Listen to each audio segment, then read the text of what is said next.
Hello, this is Micah Seth, IGN intern, filling in for Chris Roper of IGN PlayStation, who's away at Tokyo Game Show right now. I'm going to be doing the video review for Okami. While many have touted Okami as a sort of Zelda killer, it doesn't quite match the pedigree of that classic franchise. Okami is a stellar game, but it falls short in a few key areas. One of Okami's main strengths is the surprisingly good story, which is loosely based on Japanese mythology. The backstory of Okami deals with the mythical defeat of the eight-headed dragon Orochi at the hands of the legendary warrior Nagi and a wolf named Shiranu. The game starts as Orochi is freed from his prisons by an unnamed ne'er-do-well, subsequently spreading a blight across the peaceful land of Nippon. As Amaterasu, the sun goddess in her wolf aspect, you must travel across Nippon, restoring beauty and life to the world as you go. As has been mentioned countless times before, Okami has some of the most incredible visuals ever seen in a video game. The world of Nippon is not just cel-shaded, but actually designed to look like a watercolor painting. It is something that must be truly seen in person to understand. Backgrounds ebb and flow with an almost unnatural fluidity as characters shuffle about the world on their daily tasks. While technically the game falters sometimes, the art design itself is unmatched in quality. Amaterasu is aided on her journey by an insect-sized artist named Isun. Isun speaks for Amaterasu, adding a nice dynamic to the game. Unfortunately, Isun also serves as a guide of sorts, instructing Amaterasu on how to overcome various obstacles.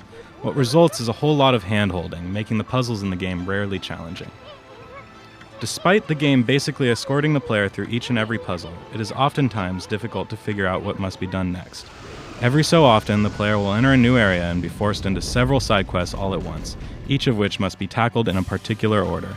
The game does a bad job of pointing out what to do first in these instances, and the result is that players can easily get lost with no clue where to go next. Okami has a wide variety of minigames which range from digging up turnips in a farmer's garden to fishing for legendary sea creatures. The fishing is handled remarkably well. While it is not as deep as its Zelda counterpart, it is extremely fun and intuitive in its own right. Even more widespread than minigames, however, are the game's side quests. There are side quests spread across the entirety of Nippon, each of which can be tackled at any time. These side quests range from feeding wandering animals to cleansing cursed stretches of land. The sheer overabundance of these side quests may be daunting at first, but ultimately becomes one of the most endearing aspects of the game as you scour the world for favors to complete and blights to cure.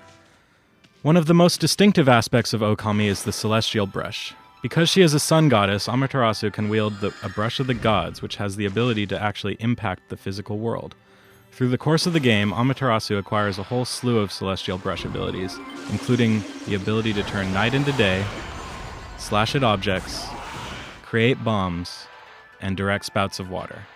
Each of these brush abilities comes into play periodically over the course of the game and helps make the game feel unique among adventure titles. The only drawback to the celestial brush system is that ultimately each of the abilities requires the player to either draw a line or a circle. More variety in this regard would have really helped to flesh out this unique gameplay dynamic. The combat in the game is the main thing that keeps Okami from being a timeless classic. Not only are the game's battles far too easy, but they sequester the player to a small combat arena whenever they are initiated. This becomes extremely annoying over the course of the game, as players will often find themselves sucked into an enemy encounter when all they wanted to do was travel across an area undisturbed. Personally, I avoided combat as much as possible throughout the game because it really was not nearly as fun as I would have hoped. The boss battles, on the other hand, are truly incredible. Each of the game's bosses is huge, some towering several stories above Amaterasu. Not only are the bosses massive, but they are truly gorgeous. They are all brought to life fluidly and seem really frightening. In classic video game fashion, each boss has a hidden weakness. These weak points can only be exploited through the use of the celestial brush techniques. This makes each encounter feel unique despite ultimately being somewhat derivative. Unfortunately, while the game's bosses are incredible, they are too few and far between. Okami's dungeons, while artistically designed, are fairly boring and lackluster.